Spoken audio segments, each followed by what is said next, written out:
Salut, c'est Théo. Dans cette vidéo, on fait un sujet de bac d'enseignement scientifique corrigé. Si tu veux voir toutes mes vidéos d'enseignement scientifique terminal, je t'ai mis un lien dans la description.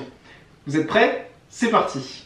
Le sujet de bac qu'on va traiter aujourd'hui parle du cycle du carbone. Dans la première question, on va revoir les définitions de cours. Dans la deuxième question également. Dans la troisième question, on verra ce qu'est un réservoir source et un réservoir puits. Dans la quatrième question, on va revoir ce qu'est le cycle du carbone. Dans la cinquième question, on va parler des activités humaines.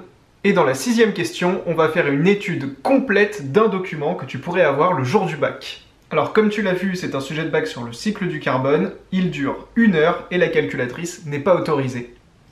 Voilà pour le sujet, on est parti pour la première question. On est parti pour la première question qui nous demande de donner la définition de réservoir de carbone. Je te laisse revoir la vidéo de cours et répondre à cette question.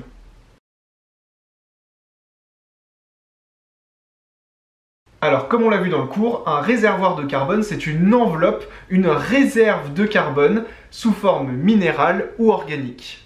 Le carbone qui est contenu dans cette enveloppe, il peut donc avoir deux formes, minérale ou organique. On a vu dans le cours qu'il y a 4 réservoirs de carbone sur Terre, et c'est d'ailleurs ce que nous demande la deuxième question. Rappelez les 4 réservoirs de carbone sur Terre. Voici les 4 réservoirs de carbone qu'on a vus dans le cours. Il y a tout d'abord la lithosphère, c'est-à-dire le sol. On a ensuite l'hydrosphère, c'est-à-dire les océans. On a également la biosphère, c'est-à-dire les êtres vivants. Et on a enfin l'atmosphère, c'est-à-dire l'air que l'on respire. On a donc 4 réservoirs de carbone sur Terre, c'est-à-dire que du carbone est présent dans ces 4 réservoirs sous formes différentes. On passe à la troisième question qui nous demande dans le cas de la respiration de préciser le réservoir source et le réservoir puits de carbone. C'est parti! Alors dans cette question, on parle d'un flux de carbone et ce flux c'est la respiration. On va donc avoir du carbone qui passe d'un réservoir à un autre via ce flux. Le transfert que l'on a de carbone entre ces deux réservoirs, c'est donc ce qu'on appelle un flux. Le réservoir d'où vient le carbone, c'est ce qu'on appelle le réservoir source. Et le réservoir où va le carbone, c'est ce qu'on appelle le réservoir puits de carbone. Le flux de carbone qui nous intéresse ici, comme on le voit ici, c'est la respiration. On sait que ce sont des êtres vivants qui respirent. On va donc partir du réservoir source qui sera le réservoir qui contient les êtres vivants, c'est-à-dire la biosphère. Et le carbone va être amené dans l'air, c'est-à-dire le réservoir atmosphère, qui sera donc le réservoir puits. On a donc que dans le cas de la respiration, le réservoir source c'est la biosphère et le réservoir puits c'est l'atmosphère. On passe tout de suite à la quatrième question qui nous demande de compléter le cycle du carbone qu'on a juste ici. Et comme c'est écrit ici, le schéma est non exhaustif, c'est-à-dire qu'il existe des échanges qui ne sont pas représentés sur ce schéma. Mais pour vérifier tes connaissances, on te demande déjà de compléter toutes les petites lignes qu'on a ici, et franchement c'est déjà pas mal. Donc je te laisse réfléchir un peu à tout ça, et juste après, on voit la correction dans le détail. Alors comme tu peux le voir, on a différentes flèches qui représentent les flux de carbone comme on l'a vu dans la question précédente et on a 4 grandes cases qui représentent donc les 4 réservoirs de carbone sur Terre qu'on a vu dans la question 2 et qu'on va donc renoter ici. On a l'atmosphère, la biosphère, la lithosphère et l'hydrosphère. On va maintenant s'intéresser à chaque flux de carbone. Quel est le flux qui permet au carbone de passer de l'atmosphère, c'est-à-dire de l'air que l'on respire, à la biosphère, c'est-à-dire aux êtres vivants? Eh bien c'est la photosynthèse qui va permettre d'absorber du CO2 et de le transformer en énergie. Quel autre flux peut-on citer, en plus des feux de forêt, qui permet au carbone de passer de la biosphère à l'atmosphère? Eh bien c'est tout simplement la respiration par laquelle on rejette du dioxyde de carbone, et c'est exactement ce qu'on a vu dans la question précédente. Passons maintenant à cette partie de notre cycle du carbone. Quel flux permet au carbone de passer de l'atmosphère à l'hydrosphère? Eh bien c'est ce qu'on appelle la dissolution, c'est-à-dire que le CO2 va se dissoudre et entrer dans les océans et donc dans l'hydrosphère. Quel phénomène permet au carbone de passer de la lithosphère, c'est-à-dire des sols, à l'hydrosphère? C'est ce qu'on appelle l'érosion. On va avoir une érosion des sols et le carbone va se retrouver dans l'hydrosphère. Quel phénomène permet au carbone de passer de la biosphère à la lithosphère? C'est ce qu'on appelle la fossilisation. Et quels sont les deux phénomènes qui permettent au carbone de passer de la lithosphère à l'atmosphère? Eh bien on a par exemple la combustion d'énergie fossile qui rejette du CO2 dans l'atmosphère, mais on a également le volcanisme qui va rejeter énormément de CO2 dans notre atmosphère.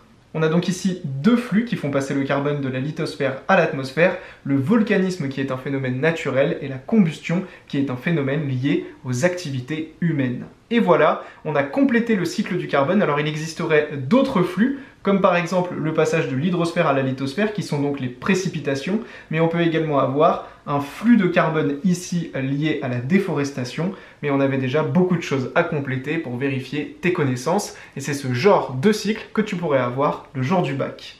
On va donc passer tout de suite à la 5e question, qui nous demande d'expliquer pourquoi on dit que le bilan atmosphérique du carbone est perturbé par les activités humaines, et on nous demande une réponse argumentée. Alors je te laisse réfléchir à tout ça, revoir éventuellement la vidéo de cours qui parle de tout ça, et juste après, on va faire une réponse ensemble.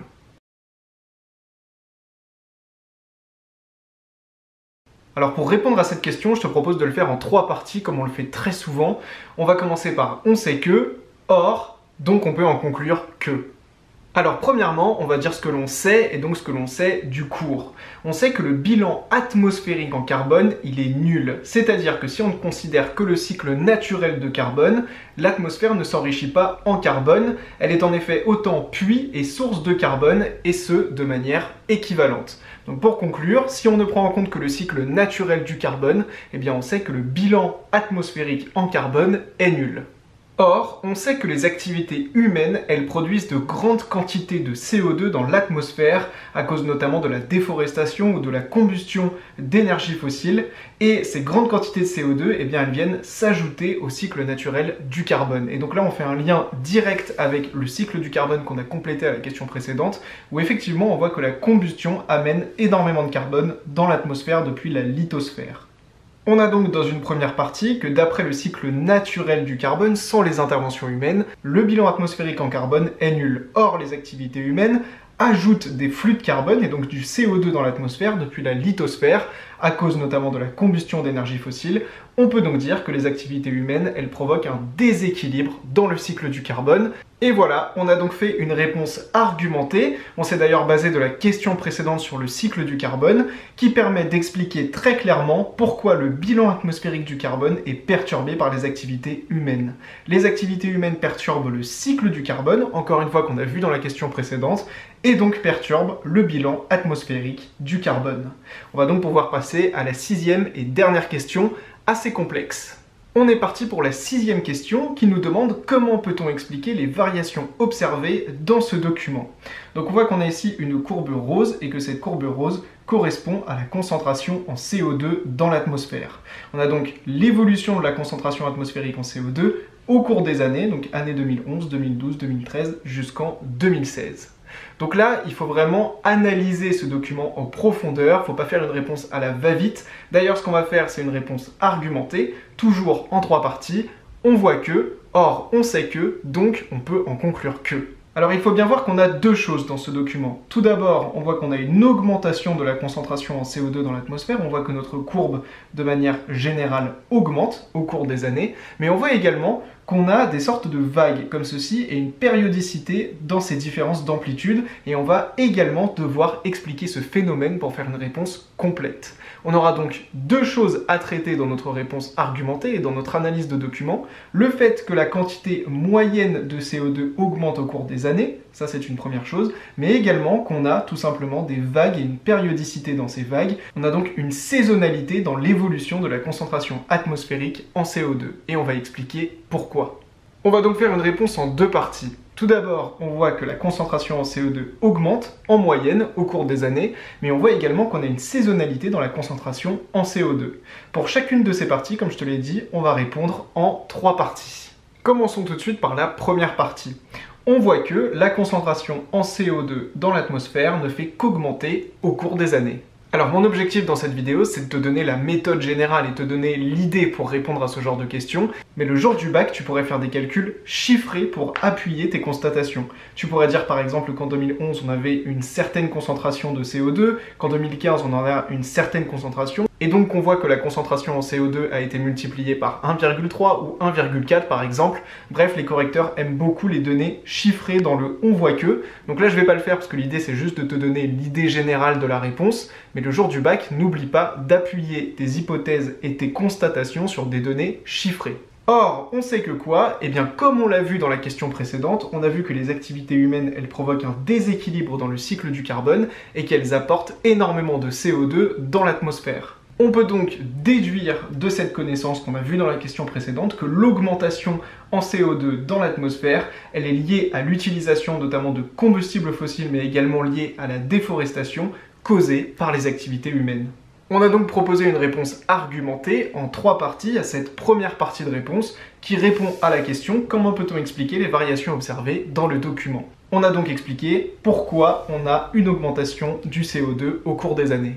Mais on a une deuxième partie de réponse sur la saisonnalité de la concentration en CO2.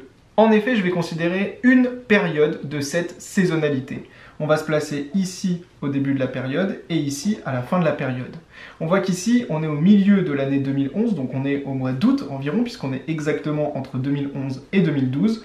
On voit qu'à partir du mois d'août, on a une augmentation de la concentration en CO2 jusqu'ici, qui correspond au début de l'année 2012, et ensuite une diminution de la concentration en CO2 jusqu'au mois d'août suivant. Donc tous les ans, entre août et février approximativement, on a une augmentation de la concentration en CO2 dans l'atmosphère, et de février à août de l'année suivante, on a une diminution de la concentration en CO2 dans l'atmosphère. Et ça, on va l'expliquer dans « On voit que ». Alors la question maintenant, c'est d'expliquer comment ça se fait. Dans le or, on sait que. Ce qu'on va faire pour essayer de s'y retrouver, c'est regarder le cycle du carbone et essayer de voir qu'est-ce qui pourrait influer sur la concentration en CO2 dans l'atmosphère. Alors ce qui pourrait jouer sur ça, c'est la respiration, les feux de forêt, la photosynthèse, le volcanisme, la combustion, la dissolution ou le dégazage. Quel phénomène aura une sorte de périodicité qui fera influer de manière significative la concentration en CO2 dans l'atmosphère tous les ans? Et bien là, on fait le lien avec un cours qu'on a vu en classe de première, le cours sur la photosynthèse, où on a vu que la photosynthèse dépend de l'ensoleillement. Or, on sait qu'il y a bien plus d'ensoleillement au printemps et en été qu'en automne et en hiver. On peut donc expliquer cette variation et cette saisonnalité de la concentration en CO2 dans l'atmosphère par le fait que la photosynthèse n'est pas constante tout au long de l'année. En effet, la photosynthèse sera très forte au printemps et en été, ce qui permettra donc de diminuer entre février et août la concentration en CO2, qui sera beaucoup plus absorbée par les végétaux chlorophylliens. Mais ensuite, à partir du mois d'août et jusqu'en février de l'année suivante, l'ensoleillement est bien moins important, donc la photosynthèse sera beaucoup moins forte et le CO2 aura tout le loisir de réaugmenter dans notre atmosphère. Et c'est donc la saisonnalité de la photosynthèse qui explique la saisonnalité de la concentration atmosphérique en CO2. Dans le OR, j'explique donc cette notion qu'on avait vue en classe de première, et on peut donc en déduire que les variations de la concentration de CO2 sont causées par l'activité des végétaux qui font la photosynthèse et qui varient selon les saisons. Et voilà, on a donc une deuxième partie de réponse argumentée en 3 parties, qui vient également répondre à la question « Comment peut-on expliquer les variations observées dans ce document ?» Et donc on a une réponse en 2 grandes parties, et chaque grande partie a 3 sous-parties, une réponse complète et argumentée pour répondre à cette question et faire notre analyse de document. Dans ce sujet de bac, on a donc vu comment faire une analyse détaillée et argumentée d'un document. On a également appris à faire une réponse argumentée à une question générale, qui était ici une question de cours. On a revu également le cycle complet du carbone, on a revu chaque composante de ce cycle, et on a également revu des questions de cours un petit peu basiques sur le cycle du carbone. Merci d'avoir regardé cette vidéo jusqu'au bout, et tu as juste en dessous le sujet corrigé à télécharger pour t'entraîner. C'était Théo, à très bientôt.